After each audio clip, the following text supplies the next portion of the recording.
Alumnos, buenos días. Alumnos, buenos días. Buenos días, Buenos días, profesora. profesora. Y buenos días. Disculpen la demora, pero tenía algunos inconvenientes con el internet.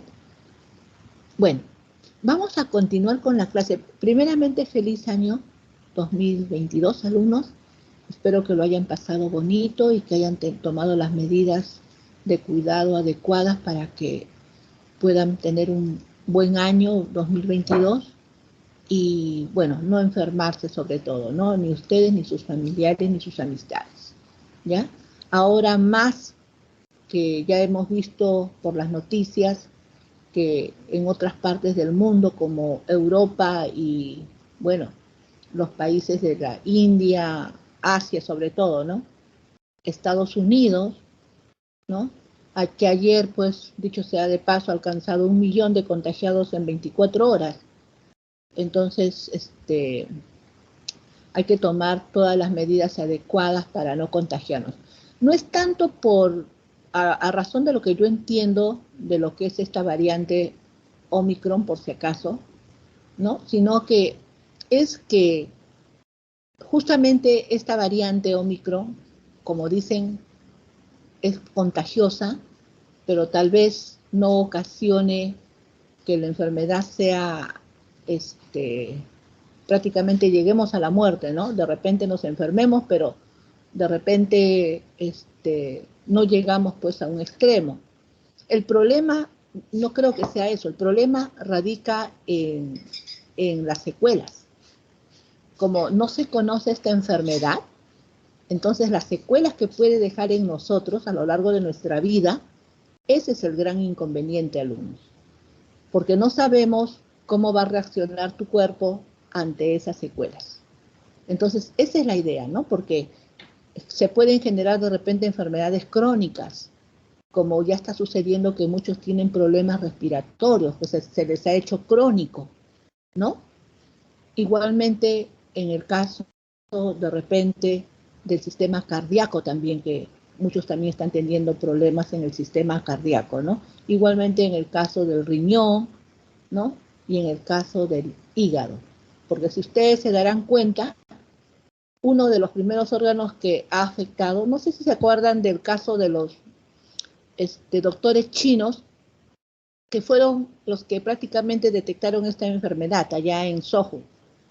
Estos dos doctores prácticamente los han estado evaluando, cuidando, los han inducido al coma.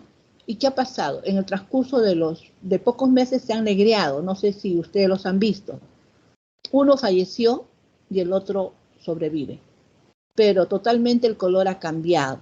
O sea, de lo que ellos son normalmente, pues, o sea, un color medio amarillo, ahora es prácticamente un color cenizo, ¿no? Y todo eso se debe a que le ha afectado al hígado, ¿no? Claro, ahora se está recuperando, pero prácticamente no está devolviéndole su color, ¿no? Es por eso que les digo, ¿no? O sea, nadie sabe en qué te va a afectar, por eso las secuelas son el principal problema, por eso que se tienen que cuidar, ¿ya, alumnos? Y sobre todo, ustedes se cuidan y están cuidando también a su familia, eso es importantísimo, ¿ya? Bien, vamos a continuar entonces con la clase, alumnos, ¿ya? Creo que me quedé en la... Disculpen más bien que no lo haya subido, pero bueno, ahora sí lo tengo que subir la información para que ustedes lo revisen.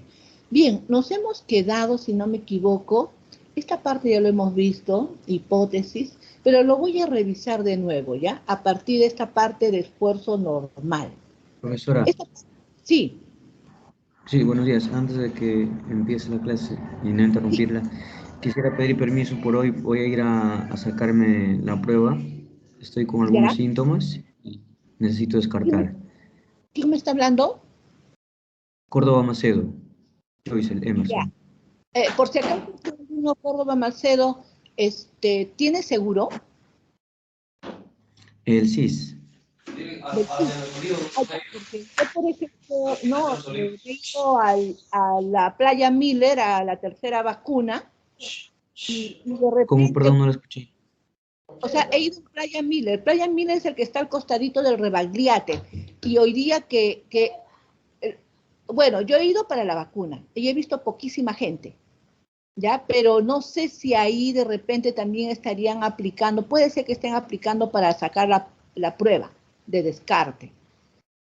De repente, la verdad, ahorita no me he dado cuenta, pero como he visto poca gente, le estoy pasando la voz, por si acaso.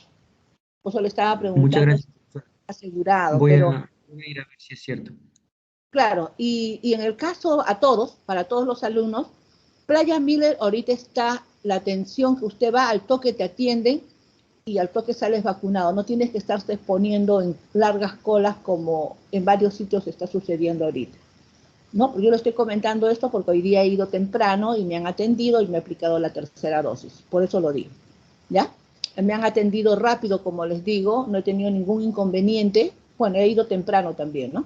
Pero me han atendido rapidísimo, eso es a lo que quiero decir, y que hay poca gente y que pues no estás tan expuesto, pues, ¿no? Entonces, esa es la idea. ¿Ya, alumnos? Bien. Playa Miller, por favor. Playa Miller, al que está al costadito del Rebalviate. ¿Quién fue el alumno que me está pidiendo permiso, por favor, para tenerlo presente? Córdoba Macedo. Ah, ya, Córdoba Macedo. Ya, alumno. Ok, se pone al día Muchas nada gracias. más, ¿ya? Ya, Sí, no ojalá se que no preocupe. sea nada.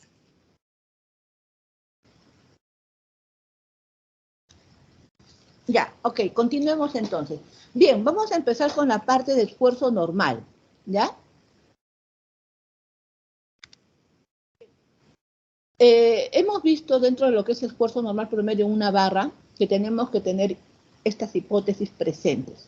Que la barra permanece recta antes y después de aplicar la carga. Eso significa que la sección transversal debe permanecer recta y no se debe alabear, ¿ya? Ahora, la barra experimenta deformación uniforme, sí. Tal vez al inicio, cerca a la aplicación de la carga, de todas maneras se va a deformar, pero estas deformaciones pues casi son imperceptibles a la vista humana, ¿ya? De todas maneras, cuanto esté más alejada la sección de análisis, esta deformación se hace uniforme. Por eso que se dice que siempre la barra experimenta una deformación uniforme, siempre y cuando la carga axial, ¿no?, esté ubicada en el centroide de la sección transversal. Muy bien. Carga está aplicada a lo largo del eje centroidal, lo que les estaba manifestando, ¿no?, de la sección transversal. Siempre vamos a trabajar con cargas que estén aplicadas en el eje centroidal. ¿Qué significa esto? Que cuando se aplique el esfuerzo normal, ya sabemos que es un esfuerzo normal uniforme y por lo tanto va a ocasionar una deformación uniforme, ¿ya? Para cada corte que realicemos a lo largo del eje. Bien, barra es homogénea, continua, isotrópica, eso lo hemos visto, ¿no? Homogénea es que en cualquier punto del material sus propiedades van a ser iguales, ¿ya? Continua, que el material ocupa plenamente el volumen del cuerpo. ¿Qué significa esto? Que la densidad, ¿no?, o el peso específico es constante, pues, ¿no? Isotrópico, el material posee las mismas propiedades en todas las direcciones. ¿Qué significa? Que para todas las propiedades que tenga este material, ¿no?, todas van a mantenerse con su mismo valor constantes para las diferentes direcciones que apliquemos, ¿no? En el caso de la madera, podríamos decir que no es un material isotrópico, porque la madera no es homogéneo, tiene nudos, ¿no?, en donde podría producirse fallas, ¿ya? Bien, entonces, vamos a seguir continuando con el esfuerzo normal promedio en una barra. Bien, para el caso del esfuerzo normal, ya yo les he dicho que a modo de información les di el concepto de lo que vendría a ser esfuerzo normal en un punto y también el esfuerzo cortante en un punto, ¿ya? Pero en este caso, fíjense ustedes, no vamos a trabajar en un punto, vamos a trabajar sobre una superficie. Y por eso se le denomina a ese esfuerzo normal promedio, ¿ya? Promedio. Esfuerzo normal promedio en una barra. Es por eso que se le dice esfuerzo normal promedio y no estamos trabajando con el esfuerzo normal en un punto. Bien, eso lo vamos a ver en el último capítulo, en la última unidad, ¿ya?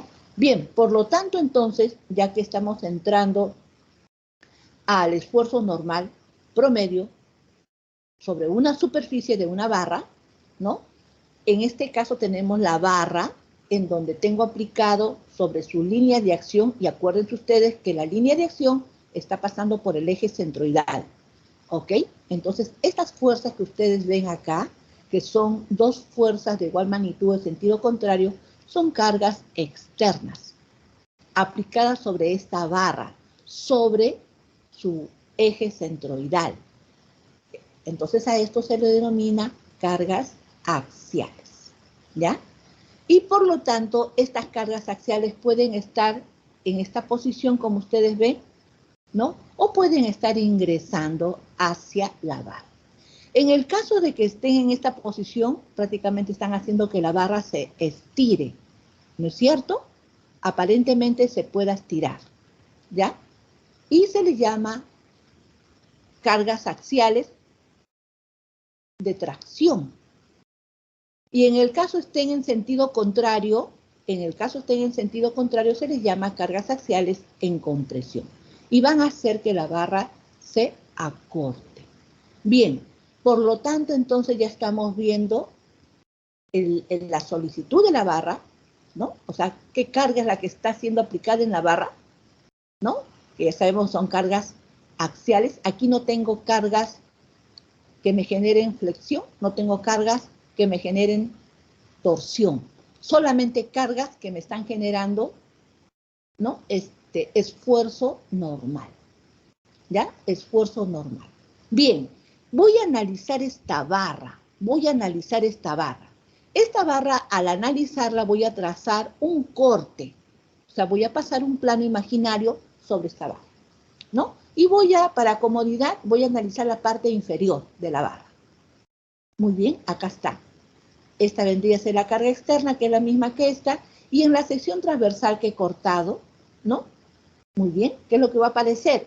Esfuerzos, acá no lo estoy graficando, pero después lo van a ver, ¿no? Son esfuerzos normales, ¿ya? Estos esfuerzos normales, promedio que si yo lo multiplico por el área de la sección transversal, me va a dar esta fuerza resultante, P, que se le llama carga interna. Y aplicando el equilibrio en la parte abajo de la barra, ¿no? Sumatoria de fuerzas verticales, esta carga P se tiene que equilibrar con esta resultante. Por lo tanto, este valor también tiene que ser igual a P. Pero esta es una carga interna, no es esta carga externa que está acá. Generalmente nosotros cuando trabajamos con el concepto de esfuerzo normal promedio, no trabajamos con la carga externa, trabajamos con la carga interna. En este caso salió que esta carga interna P es igual a esta. No necesariamente va a suceder siempre lo mismo. Todo va a depender de que si acá hubiera existido de repente otra fuerza axial, ¿no? Que modifique este resultado. Un momentito, por favor, alumnos.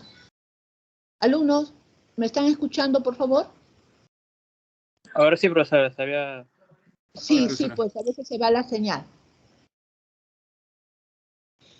Bien, alumnos, entonces, como ustedes ven, acá la carga en la sección transversal es la carga interna, ¿ya? Bien, fíjense ustedes acá. En el caso de la barra, fíjense en este caso de la barra, ¿no? Fíjense la aplicación de la fuerza P sobre la barra. Igualmente la aplicación de la fuerza P externa sobre la barra. Vamos a poner una rejilla sobre la barra para ver cómo se está deformando, ¿no? El elemento. Si se dan cuenta, cuando más próximo esté a la aplicación de la carga, hay mayor deformación, tanto en el extremo superior como en el extremo inferior. Pero conforme se va alejando, ¿no? Fíjense que estas rejillas se mantienen iguales, ¿ya? O uniformes. O se deforman también de una manera uniforme, ¿no? Generalmente esto de acá que está dibujado es imperceptible a la vista humana, pero realmente sí hay una cierta deformación, ¿ya? Pero generalmente nosotros, por eso les digo yo, para este caso, como vamos a hacer diseño de elementos, sobre todo de elementos de conexión, ¿no? Vamos a hacer el diseño de repente del diámetro, de repente vamos a hacer el diseño de la carga que puede transmitir, ¿no? O de repente vamos a hacer el diseño del esfuerzo cortante que puede soportar como máximo, ¿no? Entonces, como son elementos de diseño, trabajamos siempre con el esfuerzo normal promedio o con el esfuerzo cortante promedio, ¿ya? Entonces ya no trabajamos en un punto, sino trabajamos sobre la superficie. Es por eso que hacemos el diseño con los esfuerzos normales promedio o los esfuerzos cortantes promedio. Bien, acá tenemos esfuerzo normal promedio. Fíjense, lo que hemos puesto acá, que hemos multiplicado el esfuerzo normal promedio por el área, que me ha dado como resultante esta carga interna P, para el equilibrio esta carga es igual a esta, ¿no? Aquí lo podemos observar, ¿no? Acá aparece la fuerza interna, que es justamente el esfuerzo normal promedio, ¿ya? Este esfuerzo normal promedio es uniforme. Realmente, alumnos, no lo es, realmente no lo es, pero es tan pequeñísima la variación que prácticamente nosotros lo podemos definir como que es un esfuerzo normal promedio uniforme, ¿ya? Bien, por lo tanto, entonces, este esfuerzo normal promedio multiplicada por esta área me debe dar como resultante esta carga P, o esta resultante. Y al someter esta fuerza resultante al equilibrio con esta carga externa, esta carga resultante es igual a P. Pero a esta se le dice fuerza interna resultante. Y esta es la carga externa, que como ya les he manifestado, no necesariamente este valor va a ser igual a esta. Supongamos que aquí hubiera habido una carga axial, ¿no? Entonces, este efecto de acá hubiera sido la suma de las dos si estuvieran en el sentido contrario, o sumando algebraicamente, pues, ¿no? Entonces, esta fuerza interna ya no vendría a ser igual a esta, sino vendría a ser a la suma de las dos, algebraicamente, ¿no?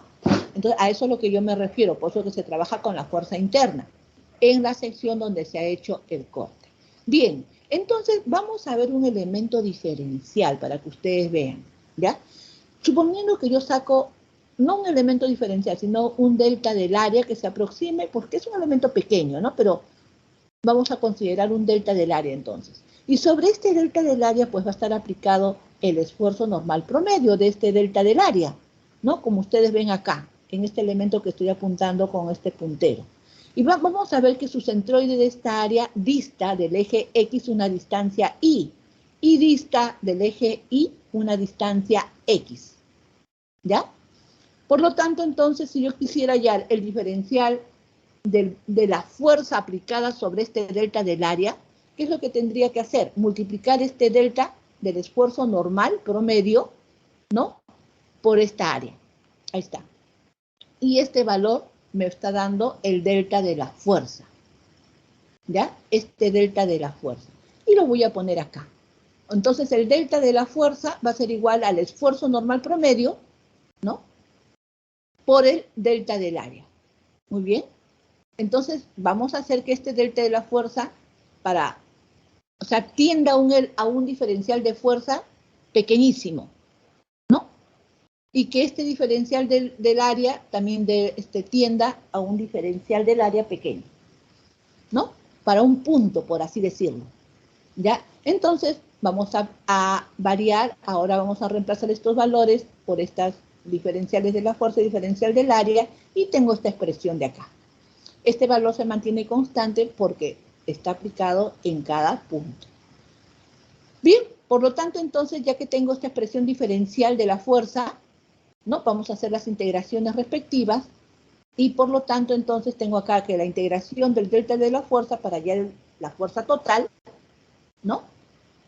Que ya sabemos que es igual a P, va a ser igual a la integral del esfuerzo normal promedio por el diferencial del área. Entonces, esto es una cantidad constante, está, y el diferencial del área, al integral sale el área.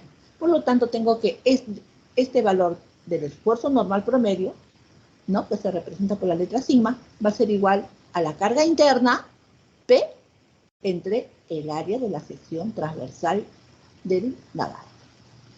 ¿Ya? Este es el concepto simple, como ustedes ven, del esfuerzo normal promedio debido a una solicitud de carga axial. Y para que sea carga axial tiene que estar aplicado en el centroide de la sección transversal. No tiene que haber ninguna excentricidad. Cuando hablo de excentricidad significa que no debe distar ninguna distancia la carga axial respecto del centroide. Debe estar aplicado en el centroide. ¿Ya? Bien, por lo tanto, entonces ya está definido lo que vendría a ser el esfuerzo normal promedio en una barra. Bien, entonces este esfuerzo normal promedio, como ustedes ven, se representa por la letra sigma, que es el esfuerzo normal promedio en cualquier punto del área de la sección transversal, ¿no? P es la fuerza normal resultante interna determinada a partir de las ecuaciones de equilibrio.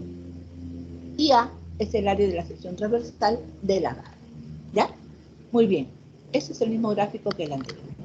Bien, entonces acá, el esfuerzo normal promedio, entonces ya podemos representarlo, ¿no? Esta es la sección que hemos cortado nosotros y por lo tanto, cuando nosotros vamos a hacer someter el equilibrio, la parte de la sección que hemos cortado, en este caso la parte inferior, nosotros podemos observar que acá se han generado los esfuerzos. Estos esfuerzos aparecen siempre y cuando nosotros hagamos una sección, un corte en una sección transversal, ¿ya?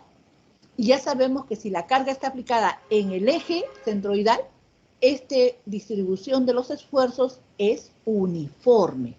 ¿Y a qué va a ser igual? A la carga aplicada, en este caso la fuerza interna, ¿no?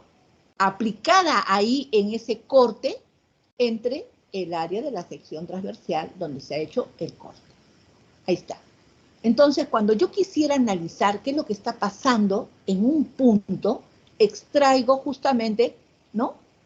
Este punto que lo voy ahora a representar por un volumen diferencial o un diferencial de volumen, ¿no? Y voy a ver qué es lo que está pasando en sus caras, ¿no? En las caras con respecto a mi sistema de ejes coordenados X, Y y Z. Por lo tanto, vamos a suponer, en la que estamos actuando la carga, se supone el esfuerzo normal, ¿no? Ahí está. Para el equilibrio, pues tiene que estar el esfuerzo sigma y en la parte de abajo también tiene que aparecer el esfuerzo sigma para que se produzca equilibrio en esa cara, ¿no? Entonces, yo puedo decir que sí existe un delta de la fuerza sobre esa cara, ¿no? Ok, pero sobre las caras laterales, como ustedes verán, si yo quiero analizar lo que está pasando en las caras laterales de un sistema, de una barra donde esté aplicada cargas axiales, fíjense ustedes, en la carga lateral no tengo un delta de la fuerza, porque esta de acá es perpendicular a la sección transversal. No tengo aplicada ninguna carga que esté aplicada en el sentido lateral, ¿no? A pesar que tengo yo también un delta del área, pero la carga es cero. Igualmente, en la otra cara lateral, también tengo un delta del área, pero la carga es cero. Eso quiere decir que solamente esta cara, que están ustedes observando, estas caras que la podemos tomar en el elemento volumétrico, es la única que está siendo esforzada, ¿ya? En las otras dos caras laterales no está siendo esforzado este elemento diferencial de volumen que hemos extraído de donde hemos hecho justo en la sección donde hemos hecho el corte. ¿Hasta ahí, alumnos, me han entendido, por favor? Alumnos.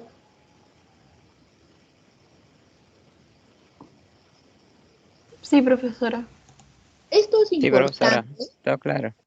Sí, esto es importante cuando veamos nosotros las deformaciones en el sentido transversal, o sea, cuando veamos una propiedad del material, que es la relación de Poisson, ¿no? Vamos a ver que no solamente las deformaciones van a ser en el sentido longitudinal de la barra, sino que también se producen en el sentido transversal. ¿Qué significa eso? Que el efecto del sentido transversal, longitudinal, como en este caso, este esfuerzo normal, muy bien, acá claramente podemos observar que tenemos esfuerzo en estas caras, ¿no? Y no en las laterales. Pero eso no quiere decir que si estas caras las fuerzas están en sentido de tracción, van a hacer que este eje longitudinal de este elemento se alargue. ¿Y qué cosa sucede en el sentido transversal? ¿Qué cosa sucede en el sentido transversal? Que estas dimensiones lo más probable es que se acorten, ¿no? Ya que esta barra se alarga en este sentido longitudinal y en las otras direcciones, que serían esta de acá y esta de acá, se acorte. A pesar de que solamente hay esfuerzo en esta dirección. No necesita que hayan fuerzas en estas caras, ¿no? O sea, automáticamente en el sentido transversal también se va a deformar, pero en comparación, esas deformaciones en comparación al sentido longitudinal van a ser mucho menores, ¿no? Por eso que para el diseño, en el caso de una carga axial, no se consideran las deformaciones transversales, se consideran las deformaciones longitudinales porque son mucho mayores que las deformaciones en el sentido transversal, ¿no? Es por eso que les estoy mencionando por qué es que estamos viendo esto. Y esto va a ser importante para cuando veamos una propiedad del material, que es la relación de Poisson. Está relacionada con las deformaciones transversales o laterales, ¿ya? Bien, entonces aquí continuamos con el esfuerzo normal promedio. Creo que acá en esta parte nos hemos quedado. Bien, aquí podemos observar nosotros que acá voy a tomar el elemento, bueno, ya en este caso para definir lo que es un esfuerzo a tracción y un esfuerzo a compresión. Si acá la carga está, como en el caso del ejemplo, ¿no? En tracción, está haciendo que el elemento sea traccionado, como está acá representado, ¿no? Eso quiere decir que el elemento va a tener un alargamiento. Muy bien, cuando haga el corte, necesariamente tengo que representarlo de esta forma para que se equilibre la parte del corte que estoy analizando, ¿no?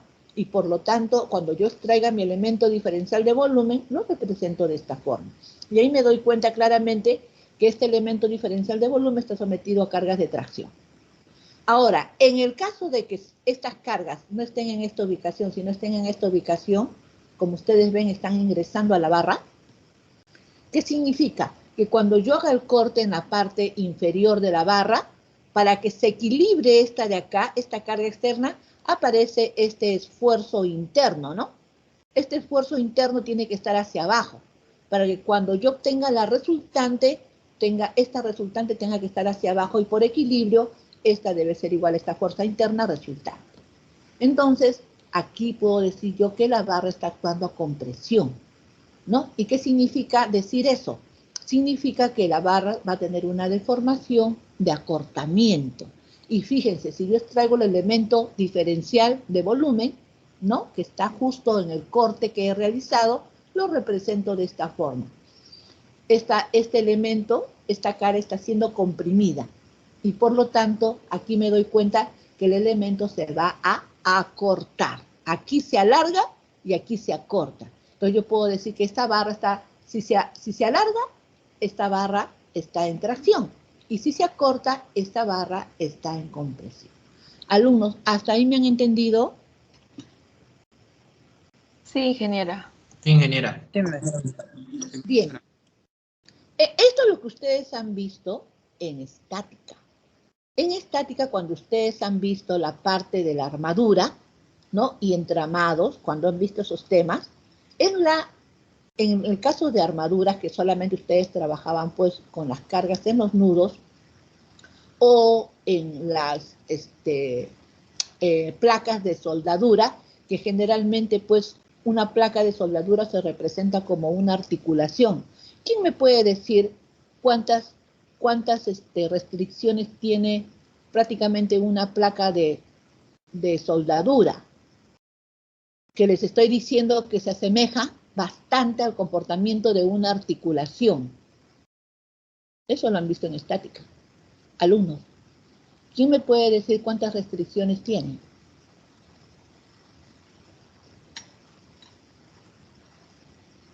Alumnos, por favor, ¿quién me puede contestar, por favor?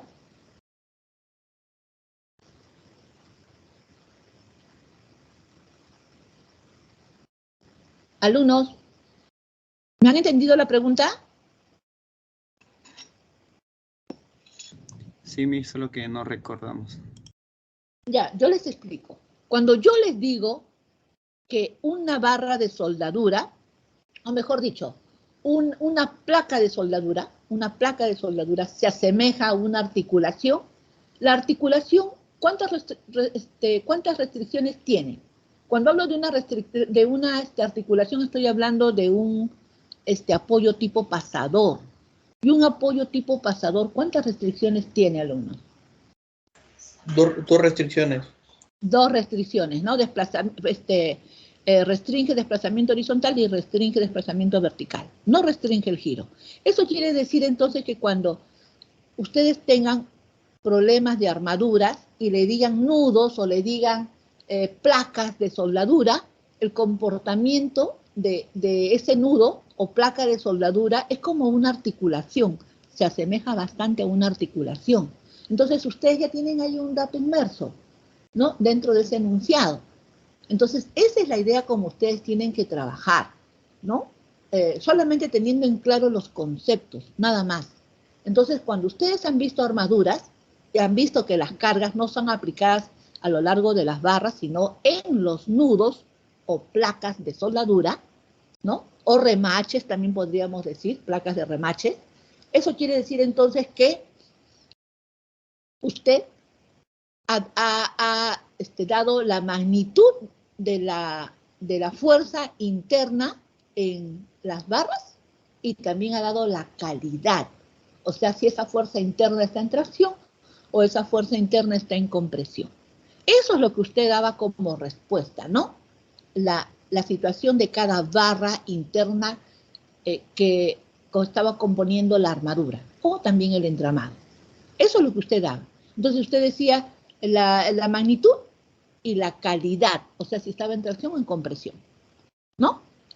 Acá, por ejemplo, ya usted ya sabe que puede trabajar por el método de los nudos o puede trabajar por el método del corte o de las secciones para poder determinar esta fuerza interna, ¿no? Porque la parte un tanto complicada es la parte de estática. Pero una vez que usted determine esta fuerza interna, ¿qué es lo que va a hacer? Ahí está, la fuerza interna P, lo divide entre el área de la barra, ¿no? Que pueden ser diferentes áreas, y determina su fuerza interna o su esfuerzo normal promedio. Esa es la parte de contribución del curso de resistencia, porque lo demás usted ya lo sabe, ¿no? Se le va a pedir que usted halle el esfuerzo normal promedio en cada barra. Entonces, cuando usted va a dar la respuesta del esfuerzo normal promedio, ¿qué va a decir? Ah, la magnitud de ese esfuerzo, ¿no? Que en este caso es unidad de fuerza sobre área, y va a decir también la calidad, si está en tracción o está en compresión. En estática usted decía la fuerza interna y la calidad, tracción o compresión. Acá va a decir el esfuerzo normal promedio, ¿no? Y va a decir si está en tracción o en compresión, la calidad. Eso es lo que va a decir acá, ¿no? Pero usted tiene que diferenciarlo, ¿ya? Usted tiene que diferenciarlo si es de tracción o es de compresión, o si de repente ese esfuerzo en la barra es nulo. O sea, que no está esforzada solamente por cuestión de que se vea bien la estructura, ¿no? Prácticamente, o sea, más que nada de estilo, ¿no? sea colocado en la barra, ¿no? Bien, entonces, como ustedes verán, eso es importante, por si acaso. Ya en otras palabras, ese es el aporte de resistencia, ¿no? Bien, ahora, hemos visto el esfuerzo normal promedio, que hay que tenerlo presente, ¿no? Acuérdense que es perpendicular a la sección transversal de la barra. Ok. Pero fíjense ustedes acá, ya tenemos otro tipo de situación. En este caso, vamos a trabajar para poder determinar el otro concepto que también es muy importante, que es el esfuerzo cortante promedio. Cuando hablamos, por si acaso, del esfuerzo normal promedio, estamos hablando de una fuerza que está perpendicular a la sección transversal. Y cuando hablamos del esfuerzo cortante promedio, estamos hablando de una fuerza que es paralela a la sección transversal. Paralela acuérdense ustedes, paralela o tangente a la sección transversal. Eso me va a definir el esfuerzo cortante promedio. Ahora, fíjense ustedes en el dibujo. En el dibujo tengo prácticamente 3 bloques, ¿no? 3 bloques. Y fíjense ustedes que la carga F está aplicada en el centroide de este bloque. Y el hecho de que esté ubicada de esta forma, yo pregunto, si esta fuerza excede, ¿no? El esfuerzo normal, disculpen, claro, el esfuerzo normal de estas barras excede, o sea, falla, ¿no? ¿Qué es lo más probable que suceda? ¿Qué es lo más probable que suceda? Alumnos, ¿qué es lo más probable que suceda para estos 3 bloques que están ubicados de esta forma? Ahí justamente está graficado. ¿Qué secciones van a fallar? Si esta carga S excede la carga crítica que puede resistir este bloque. El A y el punto C. Una ¿Qué fisura, es Miss. usted? Claro, va a haber una rotura, ¿no es cierto? Se le dice a eso falla por cortante. Porque fíjense que la falla es paralela a la sección transversal de la barra, ¿no? Entonces, siempre y cuando se exceda, ¿no? Pero si no se excede, resiste. Muy bien. Entonces ya tengo una idea de lo que puede pasar si me excedo, ¿no? Muy bien. Entonces, vamos a analizar. Profesora, Sí, me escucho. ¿Me escucha, alumna? como en el ensayo a las vigas, creo que le ponen 2.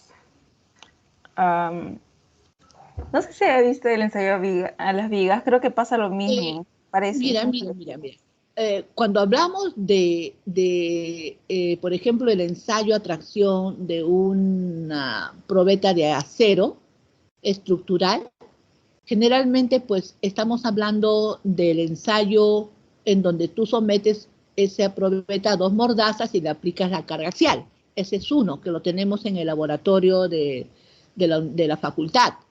Pero también hay otra que es el ensayo a flexión, donde puedo someter la viga a cargas que me generen flexión. Tenemos ahí el equipo, ¿no? Pero, ¿qué pasa? Que cuando se hizo las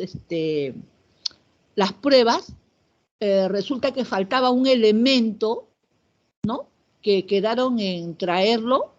Si no me equivoco, creo que fue así, o no sé si el elemento tendría algún daño, pero debido a eso nos limitó a hacer ese tipo de pruebas a flexión. Que dicho sea de paso, debido a esto de lo que nos hemos prácticamente licenciado con la SUNEDU, ¿no? Hay muchas cosas que nosotros como laboratorio hemos solicitado para que realmente se habiliten todos estos equipos, ¿no? Y se mejoren inclusive en cuanto a su calidad. En otras palabras, estamos solicitando otros equipos también adicionales, pero la idea es que sí tenemos ahorita un equipo para ensayo a flexión. Entonces, cuando yo hablo de ensayo a flexión, eso es otro tipo de ensayo, que es muy diferente al tipo de ensayo por tracción o compresión, ¿no? Que sería por debido a carga axial. No sé si contesto a su pregunta, señorita. Alumna. Sí, profesora. Alumna. No sé si esa es la pregunta que tal vez, o de repente usted ha querido decirme otra cosa. No, profesora. Ya me respondió. Gracias. Ok. Entonces, cuando tengamos este tipo de situación, por ejemplo, fíjense, ahí ustedes se van a dar cuenta en la falla. Acá se está produciendo un deslizamiento de una superficie sobre otra superficie. ¿Ya? Deslizamiento. O sea, esta superficie va a deslizar sobre esta otra superficie. Igualmente, esta superficie va a deslizar sobre esta superficie de acá. Eso tiene que ser una falla por rotura. ¿No es cierto? Una falla por rotura debido a esta carga. Muy bien, y aquí vamos a ver el análisis. ¿Ya?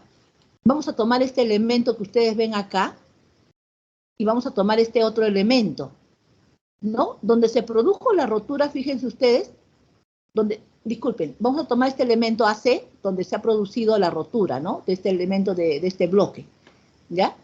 Y fíjense que la carga F, que es la que ha sido aplicada sobre este elemento, ¿no?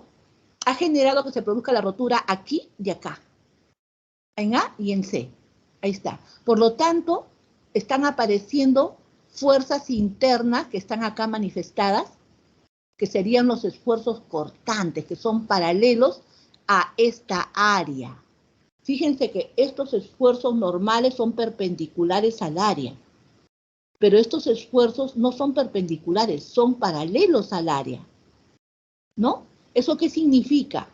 Que si yo multiplico este esfuerzo, que se le llama esfuerzo cortante por ser paralelo, ¿no? O tangente, lo multiplico por esta área, tengo una fuerza cortante, interna, resultante.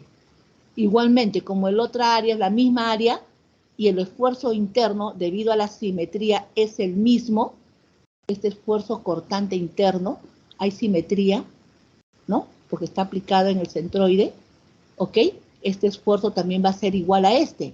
Y por ser la misma área, también al multiplicar este esfuerzo interno que es paralelo al corte, al área del corte, multiplico por el área también me va a dar la misma cortante. La fuerza interna cortante que se denomina V, ¿no? Estas dos fuerzas yo los someto al equilibrio con esta fuerza externa. Y fíjense ustedes, para hallar yo esta intensidad de carga interna, sería la fuerza interna o el esfuerzo interno entre el área. Ahí está. ¿No? O lo que sería, mejor dicho, el esfuerzo interno por el área me debe dar esta componente. ¿Ya? Entonces, cuando yo someta al equilibrio, este valor de F va a ser igual a 2V. Entonces, a esto se le llama, por eso, cortante doble. No es cortante uno. Cuando son dos áreas las que transmiten la carga, se le llama cortante doble. Y cuando es un área la que transmite la carga, se le llama cortante simple. Eso lo vamos a ver después. Pero acá podemos decir entonces que por definición, el esfuerzo cortante, que ya sabemos cortante, ¿por qué? Porque la fuerza interna que está apareciendo es paralela a la sección transversal, entonces sería esa fuerza interna que me genera ese esfuerzo cortante, que sería V, entre el área de la sección transversal. Entonces, este esfuerzo cortante que se representa por la letra tau, es el esfuerzo cortante promedio en cualquier punto del área de la sección transversal. También se mantiene constante. Ahora, no necesariamente se va a mantener constante, sino yo me refiero constante cuando estamos trabajando de que todos esos elementos se encuentran a una misma distancia respecto de un punto de referencia, ¿ya? Pero generalmente aquí va a variar de acuerdo a la aproximación del eje neutro. Cuanto más próximo esté al eje neutro, pues mayor va a ser su valor. Y cuando se encuentre en el eje neutro, ese valor va a ser el máximo, sobre todo cuando trabajemos con secciones rectas. Entonces, V se denomina la fuerza cortante resultante interna. Acuérdense, es la fuerza cortante resultante interna, determinada a partir de las ecuaciones de equilibrio. Y A es el área de la sección transversal de la barra. Por lo tanto, entonces ya tenemos dos conceptos. El esfuerzo normal promedio, ¿no? Y el esfuerzo cortante promedio, ¿ya? Ahora, aquí, el esfuerzo cortante promedio también lo podemos definir mediante este otro ejemplo. Aquí han habido dos secciones en donde se transmite la fuerza externa que está aplicada sobre esta barra o bloque. Pero fíjense acá, en este caso, En este caso tengo también otro ejemplo del esfuerzo cortante promedio, ¿no? En este caso, fíjense, imagínense ustedes que estas dos tablas están unidas mediante un pegamento que me garantice que estas tablas no se van a desplazar una respecto de la otra. En otras palabras, ¿no? Yo lo que estoy haciendo es garantizar que estos dos tablones se comporten como uno solo, que transmita, esta carga externa sea transmitida al otro tablón mediante esta otra, ¿no? Y que por lo tanto no haya ningún deslizamiento. Entonces voy a utilizar el pegamento. El pegamento me está garantizando de que, mejor dicho, la propiedad del pegamento, que en este caso vendría a ser el esfuerzo cortante del pegamento, que sería el admisible, no me debería exceder de la capacidad de carga de esta fuerza, para que este pegamento no falle, ¿no? Y pueda resistir esta carga. Entonces, como se supone que yo estoy garantizando que ese pegamento no va a fallar, esta unión de estas dos tablas que está unida mediante este pegamento se va a comportar como un solo elemento que va a poder transmitir la carga. Entonces, vamos a suponer que no va a fallar, que no hay deslizamiento de una tabla respecto de la otra, por lo tanto voy a hacer un corte justo a la mitad, ¿no? Acá. Ahí voy a hacer y voy a observar el área del pegamento, que me está garantizando que no sé, que estos dos elementos se comporten como uno solo. Muy bien, fíjense ustedes que esta carga de acá, voy a hacer el corte justo a la mitad, ¿no? Y esta carga de acá, fíjense ustedes acá, ¿no? Es una carga axial, aplicada sobre esta tabla, en su sección transversal, ¿no? Y que tiene que ser equilibrada por esta otra. ¿Y esta otra cómo lo obtengo? Acá aparecen en el pegamento, aparecen los esfuerzos cortantes que son paralelos a esta área, ¿no? Solamente una nada más, porque es una sola área la que se está encargando de la transmisión de los esfuerzos. Entonces yo multiplico este esfuerzo normal, disculpen, cortante, por el área. ¿Y qué es lo que voy a determinar? Disculpen, lo multiplico y determino esta carga, V. El esfuerzo por esta área me va a dar V, ¿no? Y V, justamente, al someterlo al equilibrio, son las dos únicas que están actuando, ¿no? Tiene que ser igual a esta fuerza, ¿no? Para el equilibrio. Ahí se dan cuenta ustedes, ¿no? Que estoy trabajando con la fuerza interna. Y aquí, por ser un área nada más la que se encarga de la transmisión, se le llama cortante simple, ¿ya? Se le llama cortante simple. Miren, aquí vamos a tomar un elemento diferencial sobre esta superficie donde está el pegamento. Y acá está. Tomo mi elemento diferencial de volumen, aplico sobre la superficie donde está el pegamento este esfuerzo, ¿no? Y acá en la parte inferior de ese volumen, o de ese diferencial de volumen, debe estar otro esfuerzo de igual magnitud, sentido contrario a este. Pero por haber una distancia, ¿no es cierto?, se está generando un momento en el sentido antihorario.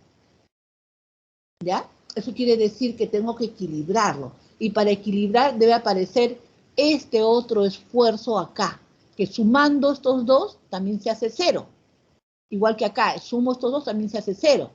Pero al generarse este par de acá, fíjense que me va a generar un momento en sentido contrario al que me originan estos dos. O sea, estos dos han inducido un momento en sentido antihorario.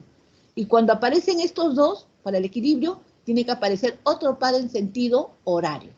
Entonces, ahora sí puedo decir que este elemento diferencial está en total equilibrio, ¿no? ¿Y qué sucede con estos esfuerzos, con estos esfuerzos cortantes? ¿Qué sucede? Para que se produzca el equilibrio, cuando yo tome momentos con respecto, ¿no?, a este eje, por así decirlo, ¿no?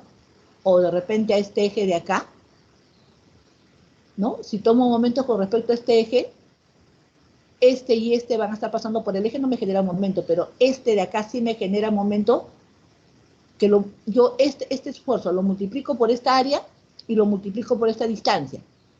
Y debe ser igual a este de acá, ¿no? Que lo voy a multiplicar por esta área y lo voy a multiplicar también por esta distancia, porque me está generando momento con respecto a este eje. Y simplificando, ya que las dimensiones son las mismas, tanto para este lado que para este lado de acá, se simplifican y queda que este esfuerzo cortante es igual a este esfuerzo cortante, ortogonal. Por lo tanto, esta magnitud de este esfuerzo cortante de esta cara debe ser igual a la magnitud de este esfuerzo cortante de la cara ortogonal. Eso se demuestra más adelante, pero ya lo estoy dando a entender para que ustedes vean que en magnitud van a ser los mismos, pero siempre y cuando sean caras ortogonales, ¿ya? Entonces, por equilibrio de fuerzas, esto es lo que se va a generar cuando se produce el esfuerzo cortante promedio. Y por equilibrio de momentos también. Acá tengo el equilibrio de fuerzas y equilibrio de momentos. ¿Hasta ahí me han entendido, alumnos? ¿Alumnos? Sí, profesora, todo Sí, claro. profesora. Esto es importante para que ustedes tengan una idea del comportamiento, ¿ya? Del esfuerzo cortante promedio. Es importante, por eso. Bien, aquí... Profesora, Sí, disculpe. alumnos. Sí, También se le puede poner un perno, ¿no? Dentro de esas dos placas. claro, claro. Supongamos que yo no quisiera utilizar el pegamento, sino quiero utilizar un perno o de repente un remache, ¿no? También lo puedo hacer, pero ahí el área de contacto sería el área del remache o el área del perno, el área que va a transmitir la carga, ¿no? O sea, yo ya no trabajaría sobre esta área que es más amplia, ¿no? Del pegamento, sino, ¿dónde va a fallar? Igualmente, hago el corte acá, ¿no? Y acá aparece el área del remache o el área del tornillo, ¿no? Del clavo, ¿no? Entonces, en esa área van a aparecer los esfuerzos, estos esfuerzos en esa área, ¿no? Por así decirlo, del perno, pues, aparecen, ¿no? Pero ahí, ese esfuerzo cortante, al menos tiene que ser igual al admisible del perno, para que pueda resistir esta carga, si no falla. Entonces, ahí va a aparecer esta carga resultante. Esto aparece en la sección transversal del perno y que también me va a generar una fuerza cortante resultante interna. Entonces, yo esa fuerza, esta de acá estaría actuando en la sección transversal del perno, ¿no? Esta de acá dividido entre el área del perno sería el esfuerzo cortante en el perno, que no se debe sobrepasar el esfuerzo cortante admisible del perno. Al menos debe ser igual, pero no me debo de sobrepasar, porque si es mayor va a fallar, pues. En cambio, si es igual o menor, no va a fallar. Esa es la idea cuando uno trabaja con diseño, por el procedimiento de prueba y error. Generalmente yo les voy a enseñar a trabajar de esa forma, porque van a haber muchos problemas hiperestáticos que si no aplicas ese procedimiento de prueba y error, no lo vas a poder determinar. Además de las ecuaciones de compatibilidad de las deformaciones que puedas aplicar. ¿Ya? Entonces, esa es la idea. Ahora no sé si quedó claro, alumno. Sí, todo claro, profesora, hasta ahora. Claro.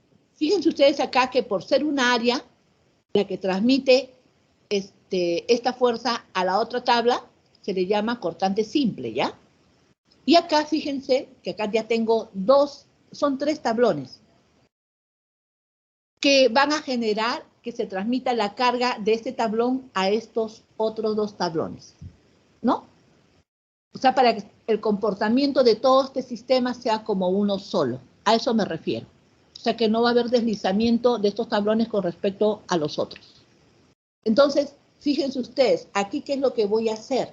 Por simetría voy a hacer dos cortes sobre el tablón del medio, ¿no? Entonces, fíjense ustedes, el pegamento en la parte superior y el pegamento en la parte inferior. No sé si lo pueden observar, alumnos. Estoy trabajando como que si fuera pegamento. por si acaso, cuando hablo de la transmisión de la carga a alumnos, ¿no? Estoy hablando para el comportamiento de este sistema como que si fuera todo de un solo material, como que si fuera un perfil. No sé si me dejo entender ese concepto. Ustedes han visto los perfiles pues, de aluminio, han visto los perfiles de acero, ¿no? Prácticamente por tener la propiedad, pues, ¿no? De que puedan moldearse, podemos obtener pues perfiles, ¿no? Que me puedan facilitar que tengan un buen comportamiento estructural. Y cuando hablo de un buen comportamiento estructural me refiero a que justamente esa forma de la sección transversal me garantice que no falle por resistencia y no falle por rigidez. A eso me refiero cuando hablo del buen comportamiento estructural. Entonces, hay muchos casos en que yo no voy a disponer tal vez de estos elementos, ¿no? Como son el acero estructural o el aluminio, ¿no? De repente, o del hierro también, ¿no? De repente voy a trabajar con madera, porque va a depender también de la zona en donde yo haga el elemento estructural, qué materiales son los que me faciliten la zona, ¿no? Entonces, necesito hacer elementos, uniones para la transmisión de la carga que me garanticen. En este caso, pues como ustedes ven, estoy sometiéndolo pues para que ustedes puedan observar el comportamiento de la transmisión de la carga a pegamento, solamente a pegamento, para que ustedes vean cómo se transmite la carga, tengan una idea. Pero eso también se puede hacer mediante elementos de conexión que vendrían a ser pasadores, que vendrían a ser tornillos, que vendrían a ser clavos, ¿no? Que siempre voy a buscar que me garanticen que el elemento se comporte como uno solo, como que si fuera hecho de una sola vez, ¿no? A eso me refiero. Bien, entonces, en este caso voy a tomar los dos cortes en el elemento donde está aplicada la fuerza F y van a ver ustedes, ya una vez que sé que me va a garantizar que la transmisión se va a producir y no me va a garantizar, y no va a haber falla, o sea, no va a haber deslizamiento de estos dos tablones respecto de esta otra tabla. Entonces, fíjense ustedes acá. En estos pegamentos que están apareciendo, una vez que yo tenga las fuerzas internas, en otras palabras, estos esfuerzos cortantes internos sobre estas superficies, ya sea esta de acá y ya sea la de abajo, de la parte inferior, debido a que es la misma área, ¿no?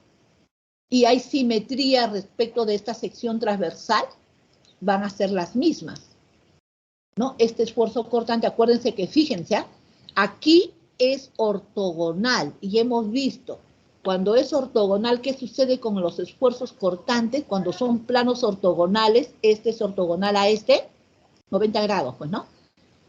En magnitud, este esfuerzo es igual a este de acá. ¿Ya? Ya lo hemos visto. Por lo tanto, entonces, fíjense acá, este esfuerzo es igual a este de acá, ¿no? Y en la parte inferior, el que está abajo, este de acá, que sería este, es igual a este de acá, ¿no? Es igual a este de acá. Por lo tanto, entonces, en magnitud es el mismo, ¿ya? En magnitud es el mismo. Entonces, solamente que hay dos secciones ahora las que transmiten la carga. Por lo tanto, este pegamento en la parte superior, ¿no? Me va a generar justamente acá esta fuerza interna por el área, ¿no? Esta fuerza interna por el área me genera V, esta de acá.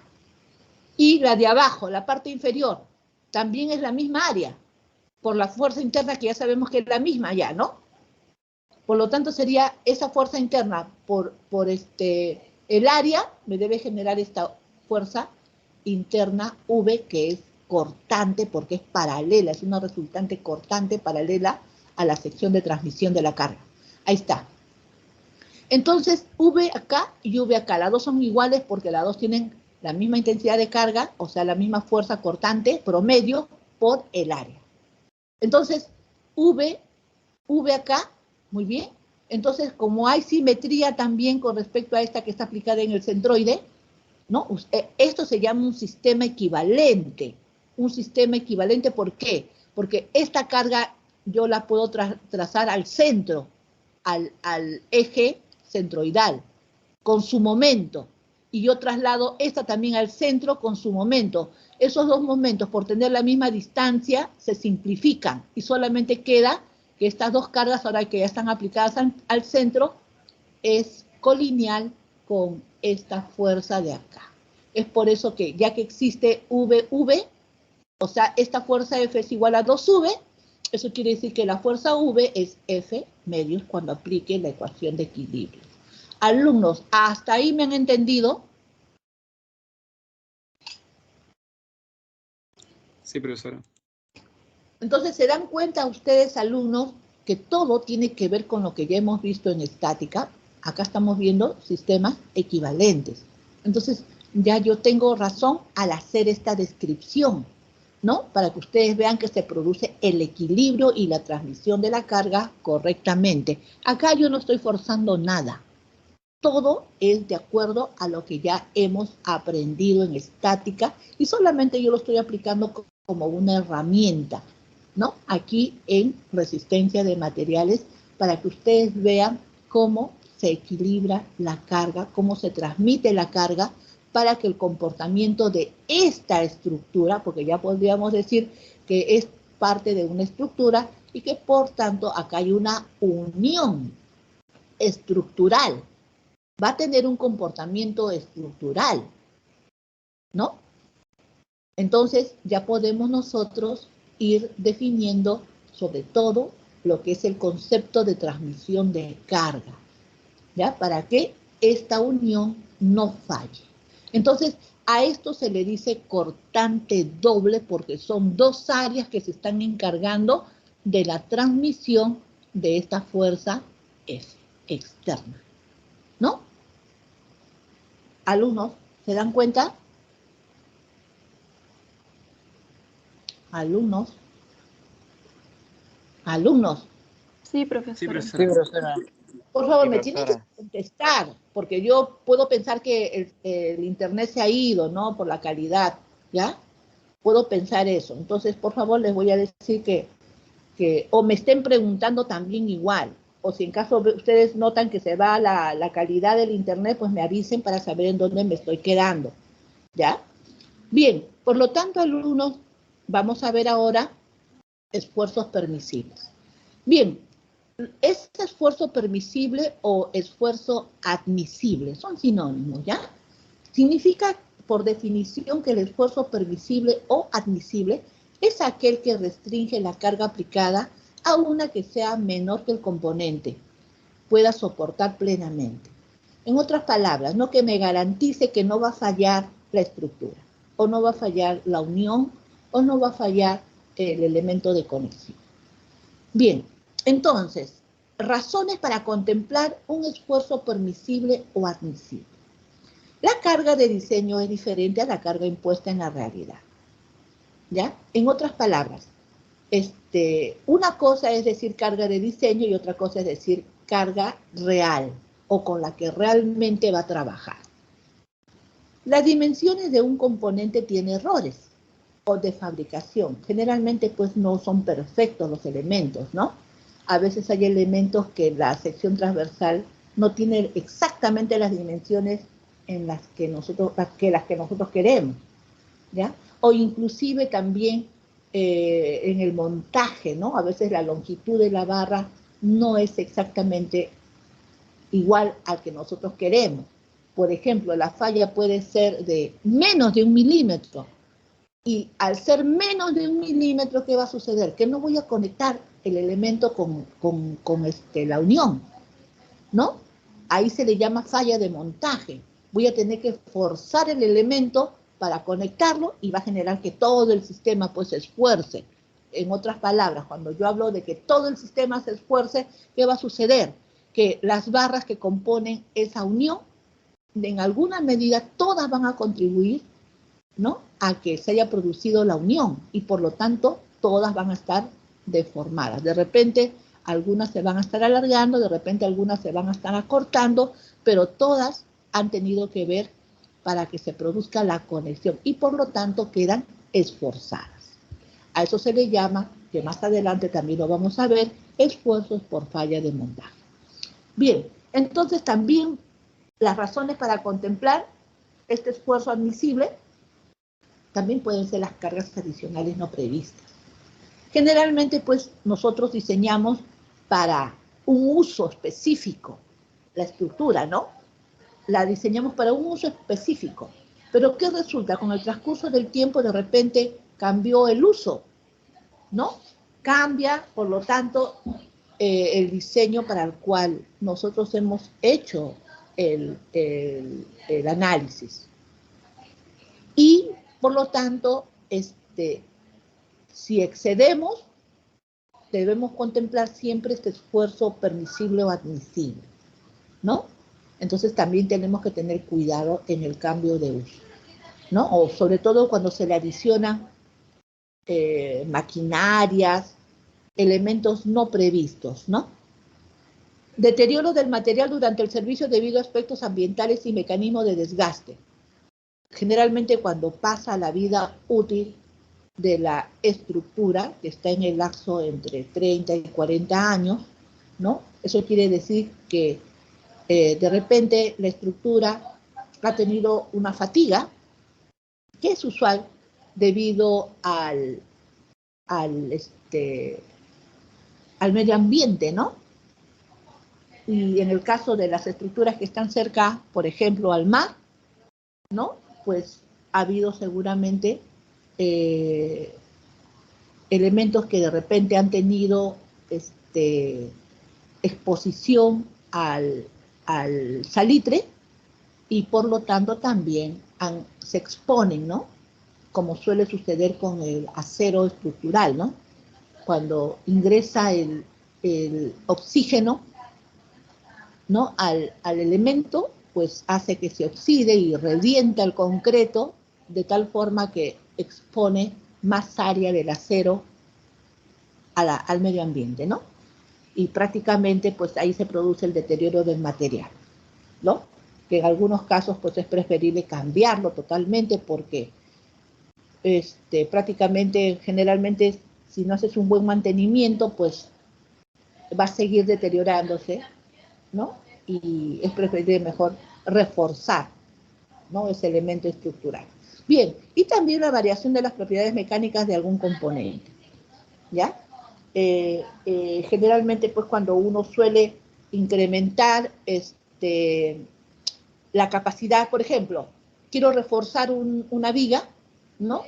Generalmente para reforzar una viga, pues puedo colocar ahí una fibra de carbono, debidamente garantizando debidamente la adherencia para que la capacidad, por tanto, mejor dicho, la capacidad de resistencia de esa viga se incremente. Entonces estoy variando las propiedades mecánicas de estos componentes, ¿no? Y por lo tanto también tengo que tener cuidado cuando haga ese tipo de variación, ¿ya? Alumnos, hasta ahí ya quedó entendido estas razones para poder nosotros contemplar este esfuerzo admisible. ¿Por qué lo hacemos? Estas Sí, pueden ser ingeniera. las razones, ¿ya? Eso también hay que tenerlo presente. Bien, entonces, dentro de lo que es el esfuerzo permisible, pues tenemos que tener los factores de seguridad. Ya, estos factores de seguridad que se representan pues por SS, ¿no? Es una razón de la carga teórica máxima que puede soportar el componente hasta que falle. De una forma particular entre una carga permisible que ha sido determinada por la experiencia o experimentalmente. Generalmente, estas cargas permisibles, ¿no? Han sido sometidas debido, o sea, estos materiales, claro está, ¿no? Es como que si hubiéramos determinado, pues, probetas de estos materiales y experimentalmente hemos obtenido la carga permisible que podría soportar como máximo, ¿no? Entonces, debido a esa carga permisible que hemos encontrado, o se podría decir una carga crítica, la máxima que podría soportar el material, pues se le ha aplicado, debido a experiencias o experimentalmente, un factor de seguridad, ¿ya? Y por lo tanto, este factor de seguridad vendría a ser determinado por la carga de falla entre la carga permisible, ¿no? O sea, la carga crítica en donde se produce la falla entre la carga permisible.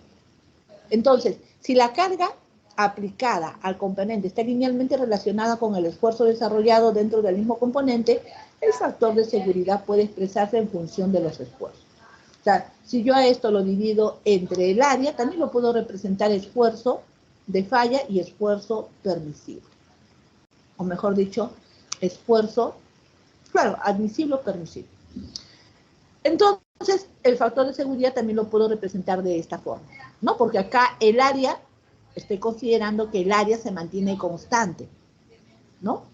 Esta carga entre el área y esta carga entre la misma área, ¿no? Por eso que esto de acá es constante e igual a este valor. O también considerarlo en función, esto está en función de sigma, o sea, del esfuerzo normal promedio. Y este factor de seguridad está en función del esfuerzo cortante promedio, ¿ya? Que sería también el esfuerzo cortante de la falla entre el esfuerzo cortante permisible o admisible. Alumnos, ¿hasta ahí están entendido lo que es un factor de seguridad? Sí, profesora. Sí, ingeniera. Ok, bien. Entonces, suponiendo que algunos problemas no me den el valor del esfuerzo admisible o solamente me den el esfuerzo de falla, por así decirlo, el esfuerzo normal de falla, ¿yo qué tengo que hacer para encontrar el valor de este factor de seguridad? Dividirlo entre el esfuerzo admisible, ¿no? O, por último, no me dan el valor permisible. Si yo este valor lo divido, que seguramente me van a dar el factor de seguridad, ¿qué es lo que estaría hallando? O sea, a este valor lo divido entre este. ¿Qué es lo que estaría hallando? Alumnos, ¿qué es lo que estaría hallando si yo al valor del esfuerzo promedio, normal promedio de falla, lo divido entre el factor de seguridad? ¿Qué estaría hallando? El esfuerzo permisible. Admisible. Admisible o permisible, ¿no? Entonces no lo tendré como dato, pero si a mí me dan este esfuerzo y me dan el factor de seguridad, puedo hallar el valor admisible, o sea, el que no se va a sobrepasar, ¿ya? El que no se va a sobrepasar. Con ese valor es que yo sé que tengo que hacer el diseño, porque ya sé que ese valor, ¿qué cosa es? Es un valor que restringe la carga aplicada a una que sea menor que el componente y pueda soportar plenamente, ¿no? Para que no falle, ¿ya? Para que no falle. Ok. Bien. Entonces, como ustedes ven, en algunos casos vamos a trabajar con el esfuerzo normal permisible o con el esfuerzo cortante permisible. De repente van a haber situaciones en donde yo tenga que hacer el diseño debido a que tengo que respetar el esfuerzo normal permisible y además el esfuerzo cortante permisible. ¿Ya? Bien, entonces acá el factor de seguridad. Si se elige generalmente un factor de seguridad mayor a 1 con el objetivo de evitar una posible falla. Se elige generalmente, siempre, ¿no? Generalmente tenemos ese concepto que si este factor de seguridad es mayor que 1, generalmente lo hacemos para evitar la falla.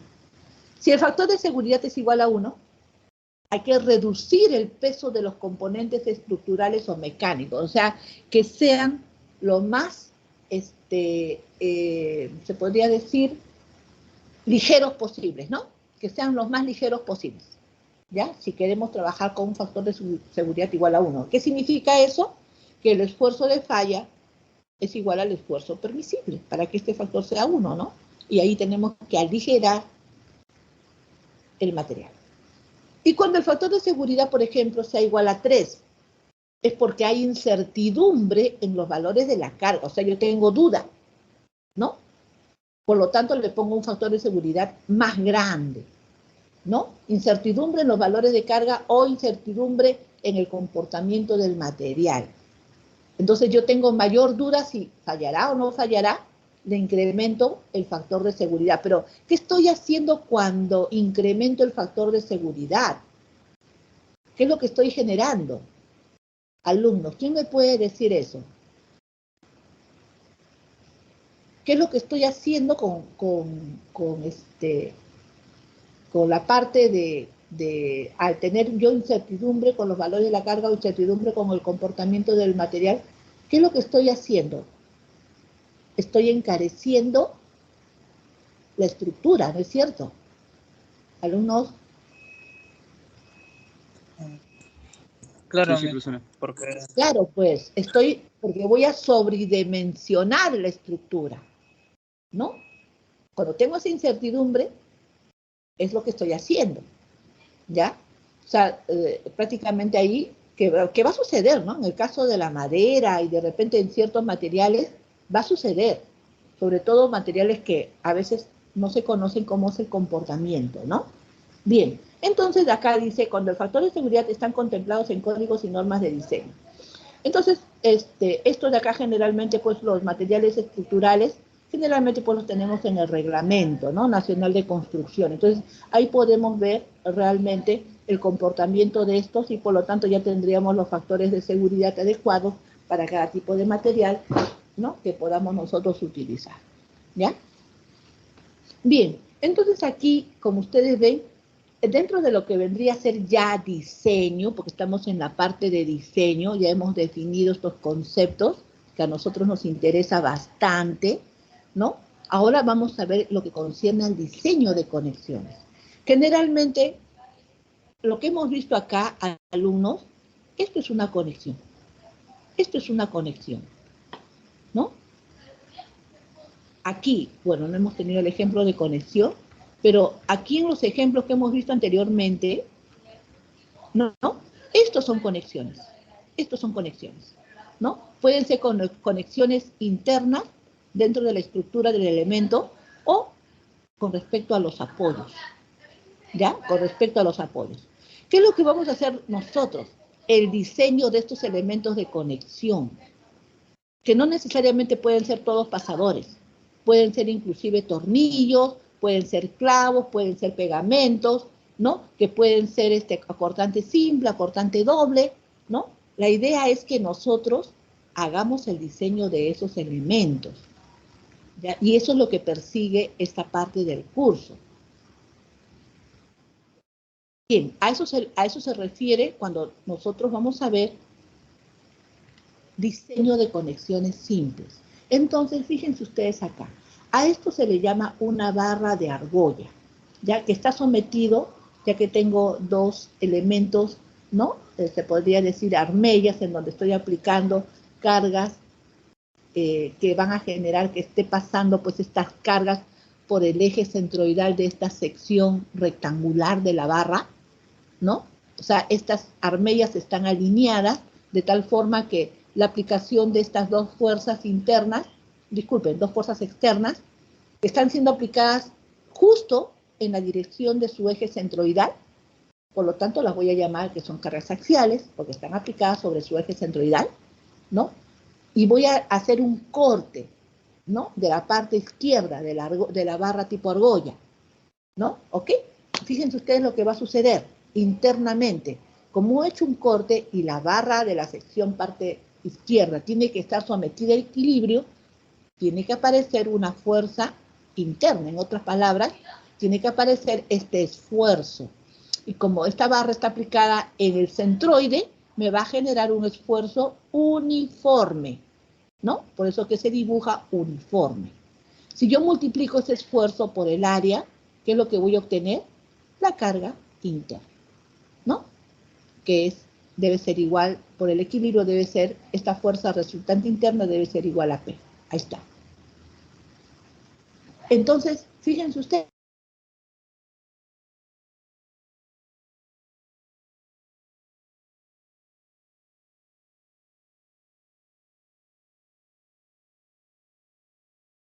¿Qué sucede si esta carga sobrepasa este esfuerzo normal promedio? Falla la estructura, ¿no? Se colapsa, ¿no?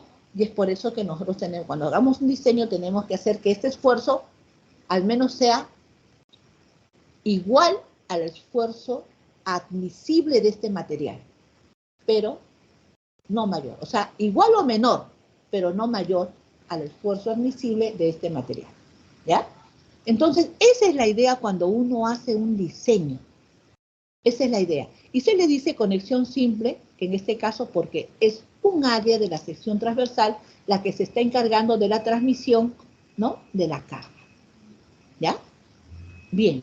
Entonces, componentes sometidos a tensión o compresión. Aquí fíjense ustedes, alumnos. Acá quiero que tomen mucha atención. Fíjense que acá tengo un bloque en el cual está apoyado sobre, mejor dicho, está un pin, ¿no? Un pin.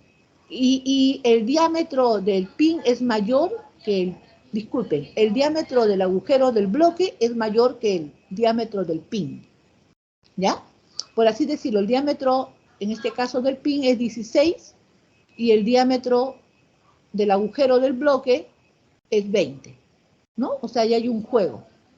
Tengo el espesor del bloque, que es 10, tengo el ancho, que es 30, ¿no? Y acá lo puedo ver, acá está en isometría y acá lo puedo ver en planta, ¿ya? Acá, si la carga es de compresión, fíjense ustedes cómo es el juego del pin.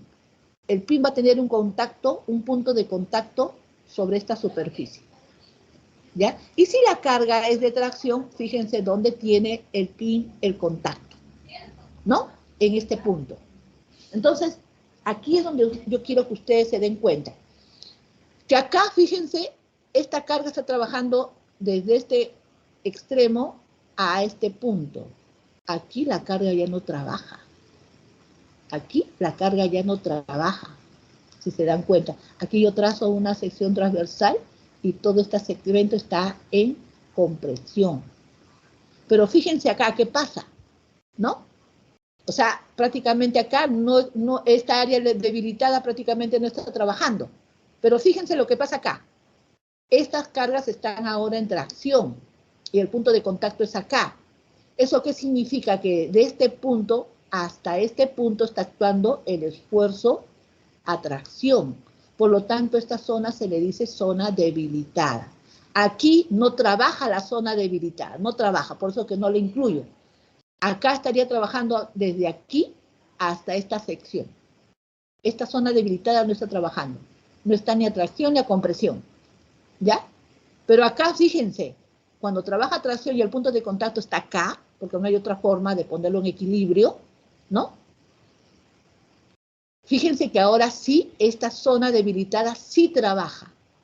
Y se le dice zona debilitada porque realmente, ¿no? Aquí se va a esforzar sobre esta área y sobre esta área va a haber un mayor esfuerzo normal, ya que esta área que es la normal es mayor que la suma de estos dos pedacitos, ¿no? Por eso se le dice zona debilitada. O sea que el esfuerzo normal promedio va a ser mayor en esta zona que en esta zona. Alumnos, ¿me han entendido? Alumnos. Sí, profesora. Sí, profesora. Ok, y entonces cuando yo quiera determinar acá para este sistema, ¿no? El esfuerzo normal promedio, puedo determinar para cualquier corte que yo realice, inclusive hasta para acá, ¿no? Porque va a ser la misma área. Esta fuerza no está aplicada aquí, no está aplicada acá, sino justo aquí, ¿no? Donde yo tenga también esta área que es la misma que esta de acá. Entonces yo puedo decir que este esfuerzo normal promedio para este caso es la carga P, porque yo sé que esta carga va a ser igual a esta, ¿no? Entre el área. El área vendría a ser la base por el espesor. ¿Listo? ¿No? No hay ningún problema. Pero en el otro caso, ¿qué va a pasar? ¿No? En el otro caso, fíjense, aquí es la misma. Sería la carga P entre B por T, si yo estuviera aplicando esta carga aquí. Pero como esta carga no está aquí para el equilibrio, sino está acá, acá hay una zona debilitada. Y que yo también la puedo determinar. Fíjense ustedes, en esta zona debilitada, a la mitad por la simetría. Entonces yo puedo decir que esta carga que se va a transmitir, que vendría a ser esta carga P, que va a estar ahora aplicada sobre esta área y sobre esta área, ¿no es cierto? Es esa carga P, pero ahora mi área ya no es esta, pues. Ya no es B por T, sino va a ser igual a B por T menos el espesor por el diferencial del agujero, ¿no? Por el diámetro del agujero, ¿no? Entonces, el área es menor. Eso quiere decir que si esta área es menor, ¿qué va a suceder con este esfuerzo? Si la carga es la misma. ¿Se incrementa o disminuye, alumnos? ¿Se incrementa o disminuye?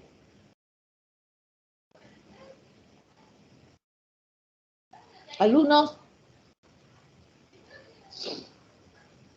alumnos, ¿qué sucede? Si esta carga, fíjense, acá tengo B por T, que es la misma que esta, pero le estoy disminuyendo esta área del agujero, que sería el diámetro del agujero por T, el espesor. Le disminuyo, estoy solamente estoy considerando el área que me genera La este aumenta, pedacito con profesora, este porque pedacito. la división es menor. Incrementa, ¿no? Porque esta carga es la misma.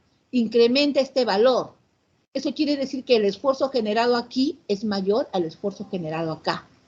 Entonces, por eso se le dice zona debilitada, porque el esfuerzo es mayor acá. Es más probable que esta zona falle, ¿no? Debido al esfuerzo de tracción generado por este sistema de conexión que está transmitiendo carga. ¿Qué es esto? La transmisión de la carga al pin. Si este pin falla, falló todo el sistema, pues falló toda la conexión, ¿no es cierto? Ese es ¿cómo se llama? Prácticamente la conclusión, ¿no? La conclusión, ¿no? La idea es que no falle, para que este sistema funcione tanto a compresión como a tracción, ¿ya? Y por lo tanto, este valor de acá debería al menos ser igual al valor admisible del material del pin, siempre y cuando el pin sea de diferente material a esto, pues, ¿no? ¿No? Porque pueden ser del mismo material, pero también pueden ser de diferentes materiales. Pero lo que yo no quiero es que el pin falle, ¿no? Esa es la idea, ¿ya? ¿Hasta ahí hay alguna pregunta, alumnos? Alumnos, ¿hasta ahí hay alguna pregunta? No, mis, por ahora. Todo Ya. claro. Ok, bien. Entonces, vamos a seguir avanzando. Bueno, estos componentes sometida a tensión o compresión es el caso de que solamente trabaja desde este extremo hasta este extremo, porque esto de acá no trabaja, es cero el esfuerzo, ¿ya? Y acá ustedes ven, de acuerdo a este esquema, ven la variación del esfuerzo. Ven acá que acá no trabaja, ¿ya? Ahí se van a dar cuenta ustedes cuando lo revisen, que esa parte no trabaja. En cambio aquí, que está el esfuerzo por tracción, entonces aquí van a ver que la zona se debilita y que ahí hay un mayor esfuerzo.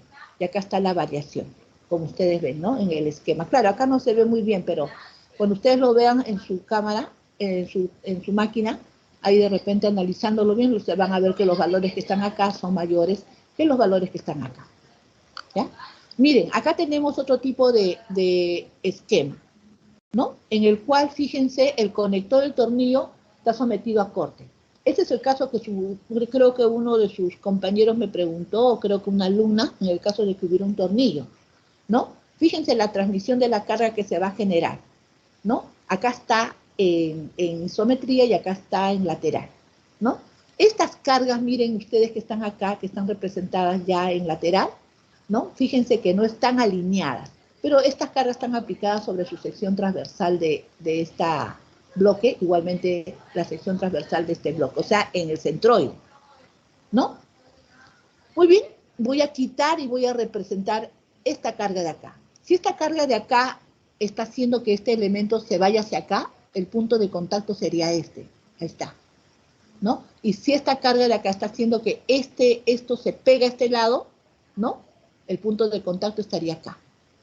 ¿Se entiende la representación, no, alumnos? Estoy haciendo sistemas equivalentes. Sí, profesora.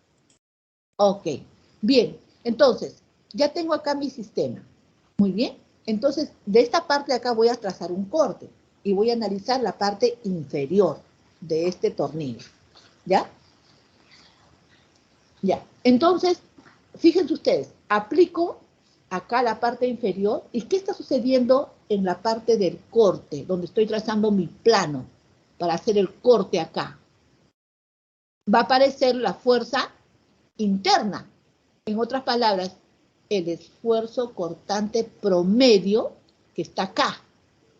Ese esfuerzo cortante promedio multiplicado por el área que va a dar la fuerza cortante interna, V, que la estoy representando acá, que para el equilibrio debe ser igual a P, ¿no? Sumatoria de fuerzas horizontales debe ser igual a P, ¿no?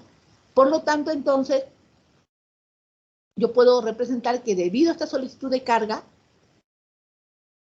esta fuerza interna debe ser igual a P. Y cuando quiera ya determinar este esfuerzo cortante, muy bien, esta fuerza V, que ya le he determinado que es igual a P, dividida entre el área, me da este conector, ¿no? En otras palabras, el tornillo que está sometido a corte. Y que al menos este valor no sea mayor al esfuerzo cortante del tornillo, sino sea al menos igual o menor, para que no falle el tornillo y no se produzca el corte en el tornillo, ¿no? Y garantice la transmisión de la carga. ¿Se dan cuenta, alumnos? En este caso tengo un área a la que transmite la carga, ¿ya? Tengo un área que transmite la carga. ¿Hasta ahí estamos bien, alumnos? Bien.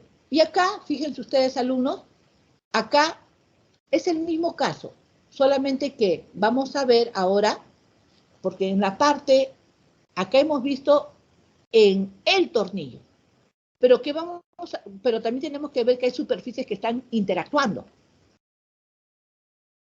¿no? Y fíjense ustedes acá, en estas superficies que también están interactuando, ¿no? Donde también está interactuando el tornillo, ¿no? Ya que el tornillo prácticamente acá se tiene el contacto y por lo tanto, al aparecer, ya que las fuerzas son radiales, siempre cuando trabajamos con los esfuerzos normal, estamos trabajando sobre esfuerzos perpendiculares a la sección transversal.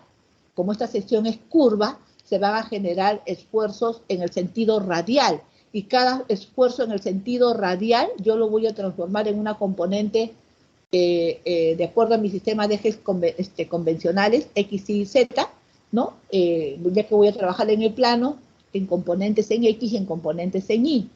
Entonces, esas componentes que están en X se van a simplificar y las componentes en Y se van a sumar, ¿ya? Y por lo tanto, claro, ahorita no lo puedo visualizar, pero lo que quiero es que ustedes entiendan por qué no se trabaja con la sección circular, sino se trabaja con prácticamente el área proyectada, ¿no? Esta área proyectada, ¿ya? Porque la superficie de contacto es esta.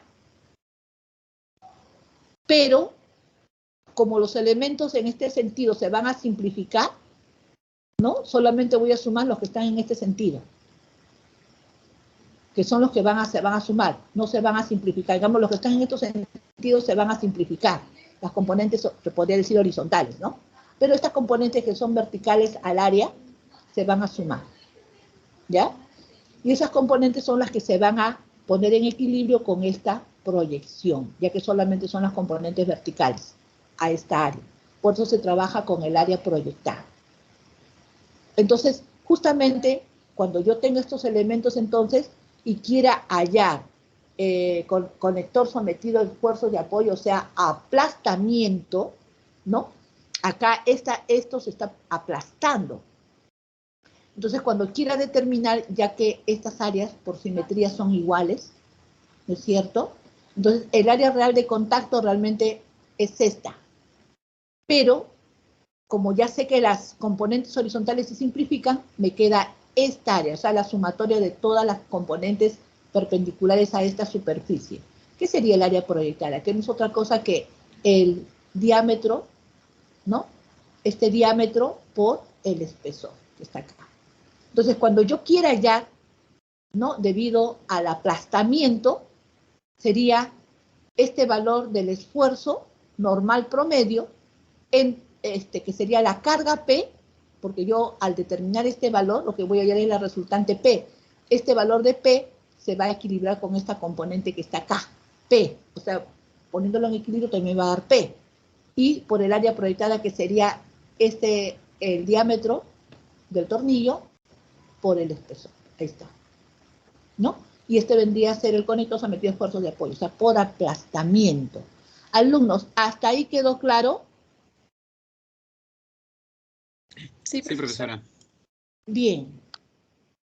Bien, esta parte de acá, ya que estoy sobre la hora, me ganó el tiempo, esta parte de acá, que ya hay ejercicios también, ya lo vamos a ver mañana, ¿ya? Porque tengo ahorita clases con la otra sección. Bien, alumnos, más bien entonces, disculpen por no haberlo subido, pero esto lo voy a subir de una vez, después de que termine la clase del curso de Resistencia a Materiales 2, para que ustedes lo tengan y lo revisen. ¿Ya? Entonces nos vamos a quedar acá. No sé si hay alguna pregunta, alumnos. Alumnos. Sí, ¿Alguna pregunta? está claro. Ya, voy a pasar lista entonces, ¿ya? Ok.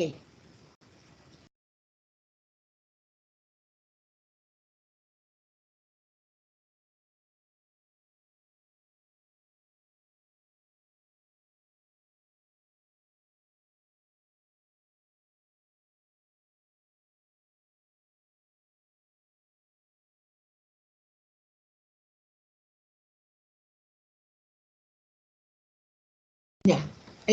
Brian Máximo Najarro. Brian Máximo Najarro. ¿Se encuentra? Brian. Brian Estefano Clausey. Presente, profesora. Ya. Carlos Alberto Flores. Presente, profesora, buenas tardes. Ok. David Armando Guerrero. Presente, profesora. Ok. Diana Salomé Parra. Presente, profesor. Ok. Fabián Andrés Ardiles. Presente, profesora, buenas tardes. Ok. Franz Modesto Contreras. Presente, profesora. Buenas tardes. Ok. Israel Bravo Llano. Presente, profesora. Buenas tardes. Ok. Jaricio Sebastián Huacre. Presente, buenas tardes. Ok. Jefferson Paul Encalada. Presente, ingeniera, buenas tardes. Ok. John Michael Mendoza. Presente, profesora Mendoza. Ah, disculpe. Es John Michael, ¿no? Mendoza. Sí, profesora, yo, Michelle. Profesora, disculpe, el alumno Najarro está levantando su mano. Tiene problemas con su audio, me acaba de escribir. Ah, ya, lo voy a considerar, ¿ya? Ok. Ya, Leopoldo gracias. Dante Ramos. Presente, ingeniera, buenas tardes. Ok, buenas tardes. Luis Fernando Torres. Presente, ingeniera, buenas tardes. Buenas tardes. Modesto Anco Machaca. Modesto Anco Machaca. Ok, ya levantó la mano, ¿no? Moche Manuel Aguirre. Presente, ingeniera, buenas tardes. Ok, buenas tardes. Nayeli Rodríguez Pérez. Presente, profesora. Ok. Nick Fabián Guapaya. Presente, profesora. Ok. Norville Andrés Ordóñez. Sí, Ordóñez presente, profesor. Ok. Patrick Jamil Andrade. Presente, profesora. Ok. Roger Nino Pariona. Presente, ingeniero, buenas tardes. Ok. Joseph Frank Alaña. Bien, alumnos. Entonces, mañana continuamos con la clase, ¿ya? Vamos a ver si mañana también resolvemos algunos ejercicios para que ustedes vean cómo se trabaja, sobre todo el procedimiento. Como les digo, revisen sus, lo que les he incidido que revisen de estática, ¿ya? Bien, alumnos, entonces cuídense bastante, sigan estudiando, por favor, y muchas bendiciones. Gracias, hasta luego. Ok, profesora, hasta mañana. Hasta Hasta luego, mañana. profesora. Cuídese. Hasta mañana. Por favor, estudien.